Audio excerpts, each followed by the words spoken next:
আলহামদুলিল্লাহ, আসসালাতু আসসালামু আলাইকা ইয়া রাসূলুল্লাহ। আজকে আমরা একটি বিষয় নিয়ে কথা বলবো ইনশাআল্লাহ বিইজনিল্লাহ। বিষয়টির নাম আমরা দিয়েছি ধর্মনিরপেক্ষতার জাঁতাকল, পরকালের গেঁড়াকল। আক্ষরিক অর্থে ধর্মনিরপেক্ষতার কোনো স্থান ইসলামে নেই। যদি অর্থটি এভাবে করা হয় যে কোনো লোক কোনো এক এলাকায় তার নিজ নিজ ধর্ম পালনে স্বাধীন থাকবে, তবে সেটি ভিন্ন কথা। ব্যাখ্যা সাপেক্ষ এই বিষয়টি আমাদের আজকের আলোচ্য বিষয় অবশ্য নয়। অতীব পরিতাপের বিষয় যে আমরা সেকুলার সমাজে বেড়ে ওঠা নাম সর্বস্ব মুসলিমরা মনে করে থাকি সকল ধর্মই সমান, যেটি আল কুরআনের ৩ নম্বর সূরা আল ইমরানের ৮৫ নম্বর আয়াতের সাথে সরাসরি সাংঘর্ষিক। কারণ এখানে মহান আল্লাহ পাক বলছেন দিন ইসলামই একমাত্র গ্রহণযোগ্য ধর্ম। আবার ৫ নম্বর সূরা আল মায়েদার ৩ নম্বর আয়াতে আল্লাহ পাক বলেছেন, আজ তোমাদের জন্য তোমাদের দিনকে পূর্ণাঙ্গ করলাম।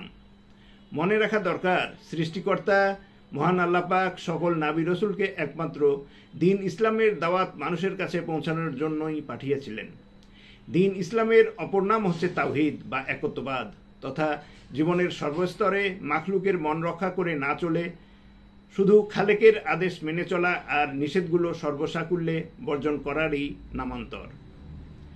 পুরনো একটি ঘর মেরামত করতে যেমন দেয়ালের আস্তরণ থেকে শুরু করে ক্ষয়ে যাওয়া সবকিছু ফেলে দিয়ে তারপর মেরামত করতে হয়, ঠিক তেমনিভাবে মানুষের মন নামক ঘর থেকে কুফরি বা সৃষ্টজীবের আনুগত্য ফেলে দেওয়ার পরেই শুধু সেই ঘর বা মনে কালিমার বাণী প্রথিত করতে হয়। এই কালিমার উপর জীবন রাখতে হয়, এর উপর মৃত্যুর জন্য লালায়িত থেকে সে মতে জীবন চালাতে হয়। দুঃখের বিষয়ে আমরা ধন সম্পদ, সন্তানাদি, ক্ষমতার আসন কোনো কিছুর উপর অপরের জন্য অধিকার ছেড়ে দেওয়া তো দূরের কথা, অধিকার চর্চার চেষ্টাকেও বরদাস্ত করি না। কিন্তু ভিন্ন ধর্মের বা ইসলাম বিরোধী যে কোনো কার্যকলাপের সাথে একাত্মতা প্রকাশ করে চলেই অবলীলা কর্মে।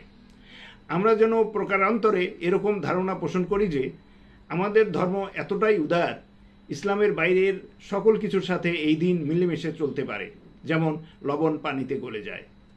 এরকম মনোভাব ও জীবন পদ্ধতি কুফরি ও মুনাফিকি ছাড়া আর কিছুই নয়। আর মহান আল্লাহ পাক বলেন, তিনি কুফরি ছাড়া সকল পাপ মোচন করে দেবেন যার জন্য তিনি ইচ্ছা করেন। সূরা নম্বর ৪ আন-নিসা আয়াত নম্বর ৪৮ ও ১১৬। আবার একই সূরার ১৪৫ নম্বর আয়াতে আল্লাহ পাক বলেন, মুনাফিকরা তো জাহান্নামের নিম্নতম স্তরে থাকবে।